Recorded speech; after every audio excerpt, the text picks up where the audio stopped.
وہ کوئی 15-16 سال کی معصوم سی پیاری سی لڑکی تھی جو کچھ پریشان سی سر پر حجاب پہنا عبایا پہنے ہوئے تھی۔ یقیناً وہ کسی بہت شریف باپ کی بیٹی تھی کیونکہ اس کے چہرے پر حیا کے رنگ تھے، آنکھیں جھکی ہوئی اور جسم ڈھانپا ہوا۔ عائشہ جی، آپ کو سب سمجھاتا ہوں۔ وہ کبیر شاہ کو لے کر اپنے آفس میں داخل ہوا۔ کبیر شاہ سامنے لگے بڑے صوفے پر بیٹھ چکا تھا جبکہ اس کی آنکھوں کے سامنے ابھی بھی وہ معصوم سی پیاری سی لڑکی تھی۔ شاہ جی، یہ غریب گھرانوں کی لڑکیاں ہیں جہاں اولادوں کے لائن لگی ہوتی ہیں، تو یہ سب کچھ نہ کچھ ہنر سیکھ کر باہر جا رہی ہیں تاکہ اپنے گھر والوں کا ساتھ دے سکیں، اور ان میں ان کے گھر والوں کی مرضی شامل ہوتی ہے، لیکن یہ کام کرنے تو نہیں جا رہی۔ کبیر شاہ نے بات کاٹی۔ شاہ جی، یہ بات تو صرف ہم جانتے ہیں، اور جہاں بچوں کا ڈھیر لگا ہو وہاں ایک دو غائب بھی ہو جائیں تو کیا فرق پڑتا ہے؟ اس کی بات پر کبیر شاہ نے مسکرا کر اس کا ساتھ دیا تھا۔ اچھا آغا جی، وہ آخری بیڈ والی لڑکی نہ بھجوائیں۔ ہاں ہاں ہاں شاہ جی، کیا آپ کو پسند آ گئی ہیں؟ ہاں ہاں جی آغا جی، بس ایسا ہی ہے۔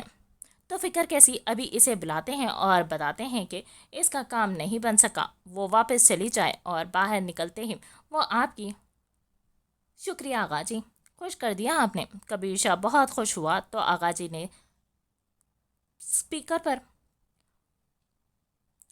ارم نامی لڑکی کو آفس میں آنے کا حکم دیا تھا۔ اگلے 2 منٹ میں وہ پریشان سی اس کے سامنے کھڑی تھی۔ مس ارم، میں معذرت خواہ ہوں کہ آپ کی جاب نہیں ہو سکی، آپ واپس چلی جائیں کیا؟ وہ رونے لگی تھی۔ ایسا نہیں بولے سر، میں واپس گئی تو میری بہن خودکشی کر لے گی۔ آپ کو اللہ تعالیٰ کا واسطہ ہے میری جاب لگوا دیں، میں بہت اچھا پارلر کا کام کرتی ہوں اور گھر کا کام بھی کر دیا کروں گی، بس مجھے جاب پر لگوا دیں، مجھے اپنی بہن کو شادی کے لیے پیسے بھیجنے ہیں۔ وہ مسلسل روک کر بتا رہی تھی، ہاتھ جوڑ کر کھڑی تھی۔ بیٹھ جاؤ، کبیر شاہ نے کہا تو اس نے مڑ کر دیکھا اور خاموشی سے صوفے پر بیٹھ گئی۔ اپنا سامان لے کر آؤ۔ جی، اس نے حیرت سے پوچھا۔ سامان لے کر آؤ، جلدی، کام مل جائے گا، پریشان نہ ہوں اور رونا بند کرو۔ کبیر شاہ پاگل ہو رہا تھا۔ وہ خاموشی سے اٹھی اور باہر نکل گئی۔ اب یہ کیا تھا شاہ جی؟ سرمد آغا نے پرتجسس انداز میں پوچھا۔ میں اسے کام پر لگوا دوں گا اور پاس بھی رکھوں گا تاکہ اس کی بہن کی شادی ہو سکے۔ یہ بھی ٹھیک ہے شاہ جی، ہوگا وہی جو آپ چاہیں گے، میں جانتا ہوں آغا جی۔ وہ مسکرایا تو سرمد آغا بھی مسکرا دیا۔ تھوڑی دیر میں ارم سامان کے ساتھ ہچکیاں لیتی آفس میں داخل ہوئی اور سرمد آغا کے سامنے ہاتھ جوڑ کر کھڑی ہو گئی تھی۔ سر، اللہ کا واسطہ ہے ایک دفعہ ان لوگوں سے دوبارہ بات کریں، میں بہت محنت سے کام کروں گی، پلیز۔ اب وہ زور زور سے رونے لگی تھی۔ سرمد آغا نے ایک آئیبرو اچکا کر کبیر شاہ کی طرف دیکھا جو حیران سا اس پاگل لڑکی کو دیکھ رہا تھا۔ نہیں، اب یہ ناممکن ہے۔ سرمد آغا کے کچھ بولنے سے پہلے ہی وہ بول پڑا تھا اور کھڑے ہوتے بولا، آپ کی جاب ہو گئی ہے ادھر پاکستان میں ہی، تو چلے میرے ساتھ۔ وہ باہر نکلا تو سرمد آغا بھی ارم کے ہمراہ باہر نکل گیا۔ واپسی پر کبیر شاہ نے پھر سے تمام لڑکیوں کا بغور جائزہ لیا۔ سرمد آغا کو اس کی حرکت عجیب سی لگی لیکن وہ خاموش رہا۔ کبیر شاہ سیڑھیاں چڑھتے اوپر آیا تو ایک دفعہ پھر سے وہ بھرپور مسکرا رہا تھا، جسے دیکھتے سرمد آغا مطمئن ہوا تھا کیونکہ وہ پہلی دفعہ کبیر شاہ جیسے با اثر شخصیات کے ساتھ کام کر رہا تھا اور وہ نہیں چاہتا تھا کہ کوئی بھی مسئلہ بنے۔ ارم کو گاڑی میں بٹھاتے وہ کچھ مطمئن تھا اور سرمد آغا سے گلے ملتے وہ انتہائی پرجوش سا تھا کہ کب اسے یہ خبر ملے گی کہ مال اپنی منزل پر پہنچ چکا ہے، بہت جلد۔ سرمد آغا نے کہکا لگاتے سگریٹ سلگایا اور ایک آنکھ ونک کرتے، انجوائے شاہ جی، جب دل بھر جائے تو بتا دیجیے گا اور بھیج دوں گا۔ دونوں کا فلک شگاف کہکا بلند ہوا تو ارم کو پہلی دفعہ خوف محسوس ہوا کیونکہ عورت کی چھٹی حس بڑی تیز ہوتی ہے اور وہ خطرہ بہت جلد محسوس کر لیتی ہے۔ ایسا ہی خطرہ ارم نے بھی محسوس کیا تھا، لیکن اس کے پاس کوئی آپشن نہیں تھا کہ وہ واپس جا سکتی کیونکہ مری بہن کا منہ دیکھنا کون چاہے گا۔ تو ارم نے بھی اللہ رب العزت کے آسرے اپنے قدم مضبوط کر لیے تھے کہ جو ہوگا دیکھا جائے گا۔ وہ گاڑی میں آ کر بیٹھا تو خاموش تھا، بالکل خاموش۔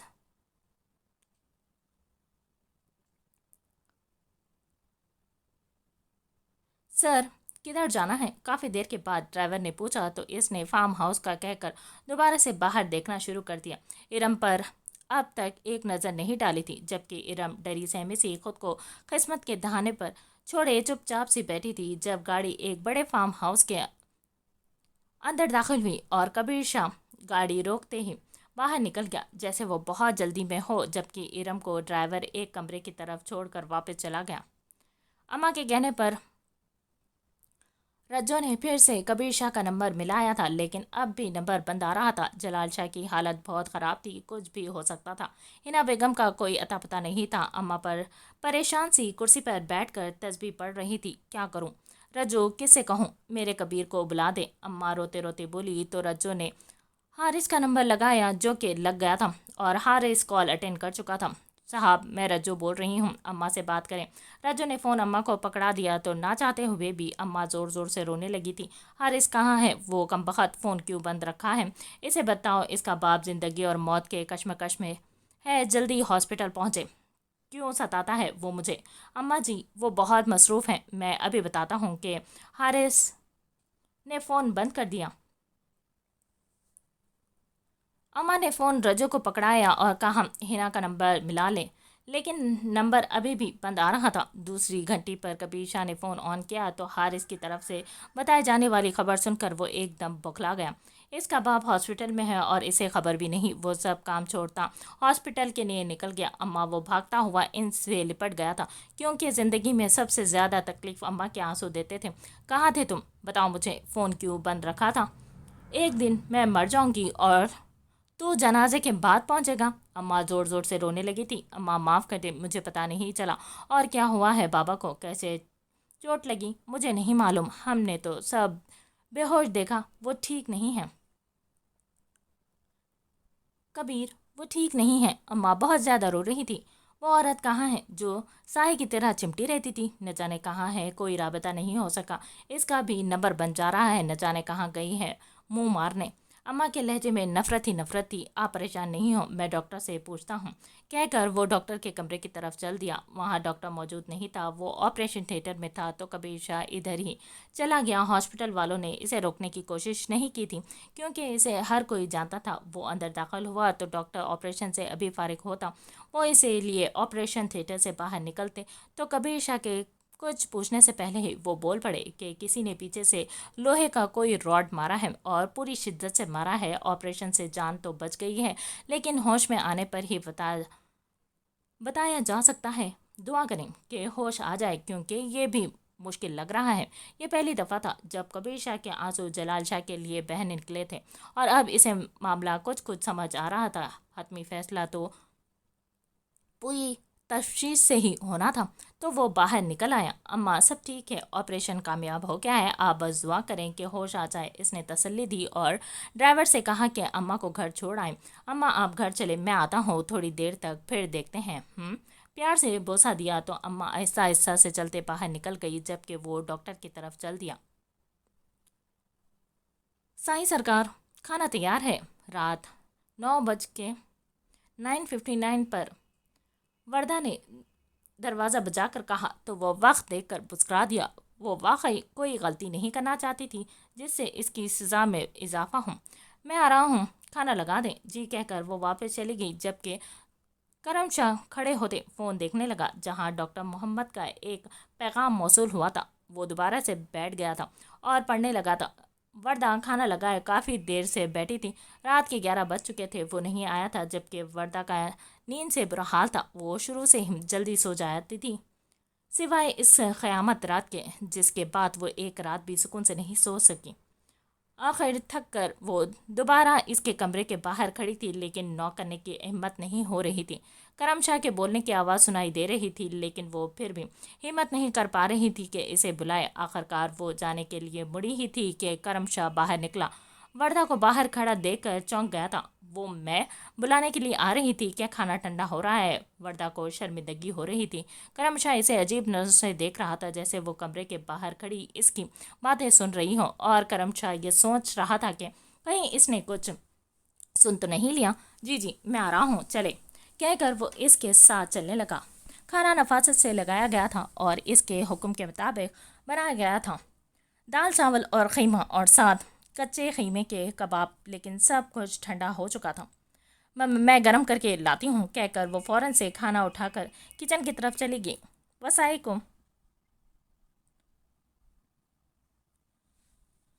کوارٹر جا چکی تھی، تمام ملازم باہر تھے۔ اس وقت حویلی میں وہ اور وردہ اکیلے تھے۔ تھوڑی سی دیر میں وہ کھانا گرم کر کے لے آئی تھی، جس کی خوشبو کمال تھی۔ کرم شاہ کو شدید بھوک کا احساس ہوا تھا۔ وہ کھانا رکھ کر جانے لگی تو کرم شاہ نے اسے روکا۔ آپ بھی کھانا کھائیں پلیز۔ اس کا لہجہ نرم تھا۔ جی میں وردہ بھوکلا گئی تھی کہ کہیں اس کو ملازم کہتا ہے اور کہیں کہہ رہا ہے کہ کھانا کھاؤ۔ یہاں میرے ساتھ بیٹھ کر کھانا کھانے سے کیا کچھ ہو جائے گا؟ کرم شاہ نے سخت لہجے میں پوچھا۔ اس کو وردہ کا یوں پریشان ہونا غصہ دلا گیا تھا۔ نہیں، لیکن ملازم کی یہ جگہ نہیں ہے۔ وردہ نے کرسی کی طرف اشارہ کیا۔ جو حکم دیا ہے وہ کرے، مجھے سختی پر مجبور مت کرے۔ کرم شاہ تھوڑا اونچا بولا تو اگلے لمحے وردہ کرسی پر بیٹھ کر اس کی طرف غصے سے دیکھ رہی تھی۔ کرم شاہ کو بہت ہنسی آ رہی تھی، لیکن وہ سنجیدہ رہا۔ کھانا نکالیں اور کھانا شروع کریں۔ ہر وقت سوال جواب حد ہو گئی ہے۔ وہ اب بھی غصے سے بولا تھا، جبکہ وردہ نے جلدی جلدی کھانا شروع کر دیا تھا۔ وہ مزید اپنے اوپر قرض نہیں چڑھنے دے سکتی تھی، پہلا ہی بہت تھا۔ کرم شاہ نے کھانا شروع کیا تو دل نے داد دی تھی کہ کھانا لذیذ ہے، لیکن وہ مان نہیں سکتا تھا۔ آخر اتنی بھی کیا جلدی تھی؟ کھانے کے دوران وہ خاموشی رہا تھا، جبکہ وردہ ہر 2 منٹ بعد کاٹ کھانے والی نظروں پر اس پر ڈال رہی تھی، جسے وہ بخوبی آگاہ تھا، لیکن انجان بنتا ہوا رہا تھا۔ جو بھی تھا، آج کے جیسے کھانے کا مزہ اسے اپنی پوری زندگی میں کبھی نہیں آیا تھا، اور ساتھ بیٹھے وجود کا احساس اتنا خوبصورت کیوں تھا، اسے سمجھ نہیں آ رہا تھا۔ چائے 10 منٹ کے بعد میرے کمرے میں دے کر آپ آرام کریں، صبح ملاقات ہوگی، کہہ کر وہ بنا وردہ کی سنے کمرے میں چلا گیا، جبکہ وردہ برتن اٹھاتے کچن میں رکھنے لگی، جبکہ کچھ آنسو بہہ کر دل کا غبار ہلکا کر رہے تھے۔ ڈاکٹر کی ہائی الرٹ ٹیم ICU میں موجود تھی۔ باہر گارڈز کھڑے تھے، لیکن اب بھی کبیر شاہ جانا نہیں چاہتا تھا، کیونکہ باپ تو تھا ہی وہ اس کا، لیکن یہ پتہ لگانا بہت ضروری ہو گیا تھا کہ جلال شاہ پر حملہ کرنے والا کون ہے۔ تو وہ گھر کی طرف نکل گیا تھا۔ ہاسپٹل سے باہر نکلتے وہ اپنے خاص بندوں کو سب سمجھا چکا تھا۔ اماں اپنے کمرے میں تھی، رات بھی بہت ہو چکی تھی، تو اس نے سیدھا سیکیورٹی والے کمرے کا رخ کیا تھا۔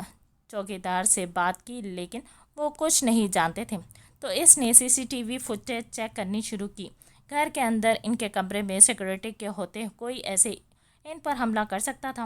تو اسے حنا بیگم کمرے سے حواس باختہ باہر نکلتی دکھائی دی، جبکہ اگلے فوٹیج میں وہ بالکل نارمل تھی۔ تو کبیر شاہ سب سمجھ چکا تھا، اور اب اس کا رخ اپنے باپ کے کمرے کی طرف تھا، جہاں آخری دفعہ وہ اپنے ماں کے مرنے کے 2 ہفتے بعد گیا تھا، جب حنا بیگم کو جلال شاہ بیاہ کر گھر لے آیا تھا۔ تو اس نے اپنی ماں کی ہر چیز اس کمرے سے نکال لی تھی، سوائے ان کی یادوں کے۔ اس کے آنسو بہہ کر چہرے کو بھگو رہے تھے، قدم وزنی ہو رہے تھے۔ آج وہ نہ جانے کتنے سال بعد اس کمرے میں داخل ہو رہا تھا۔ پولیس کو اس نے خود شامل نہیں کیا تھا، وہ خود دیکھ لے گا۔ کمرے میں داخل ہوتے اس کی آنسوؤں میں روانی آئی تھی۔ 30 سالہ جوان اپنی ماں کو یاد کرتے رو رہا تھا، کہ جس کے جانے کے بعد اس نے صرف حقارت ہی دیکھی۔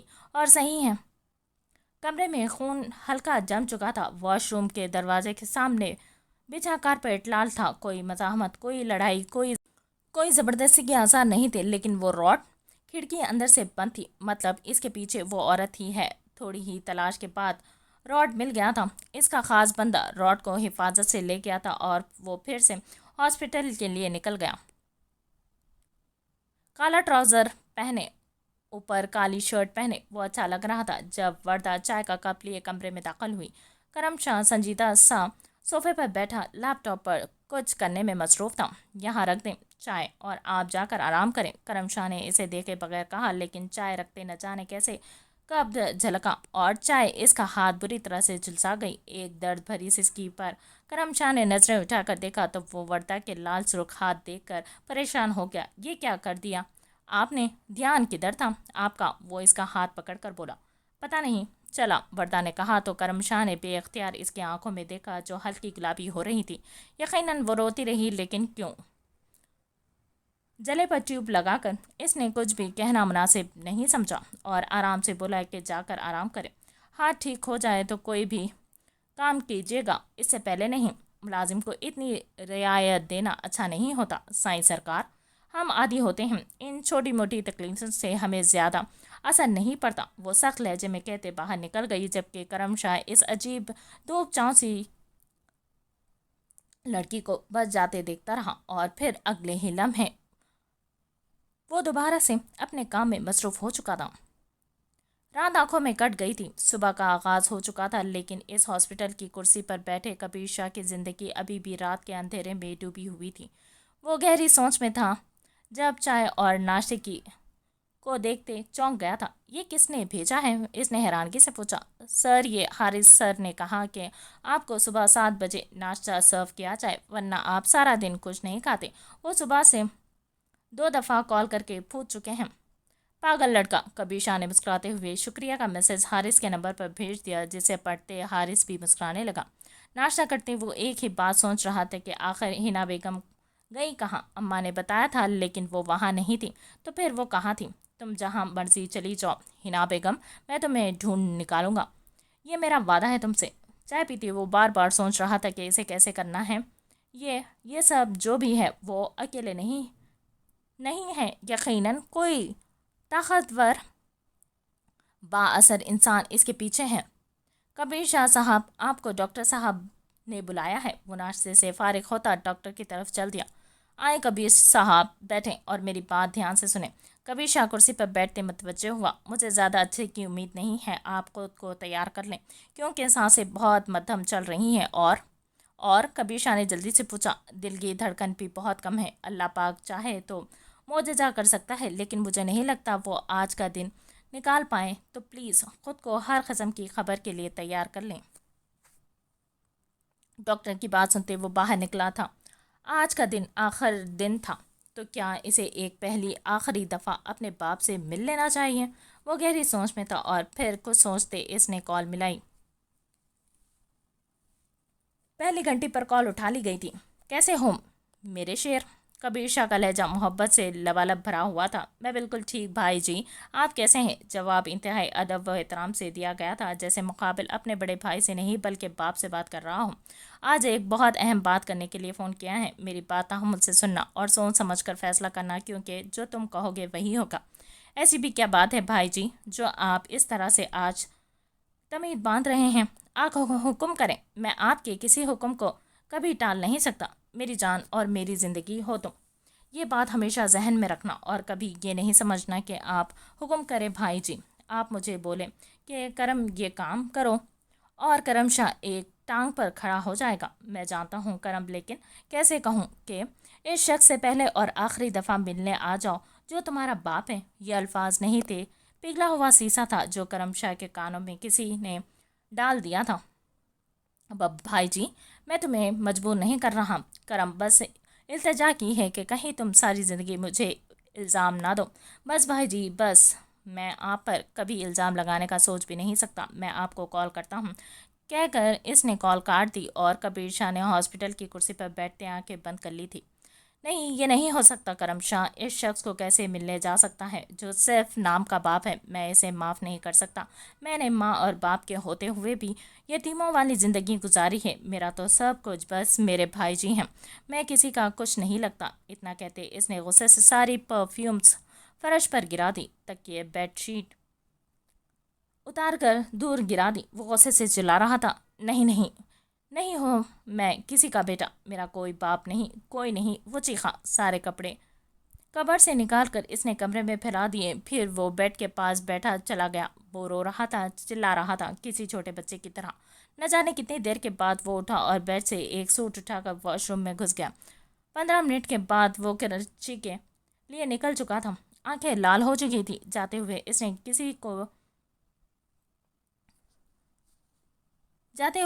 نے کسی سے کوئی بات نہیں کی تھی، نہ کسی کو بتایا تھا.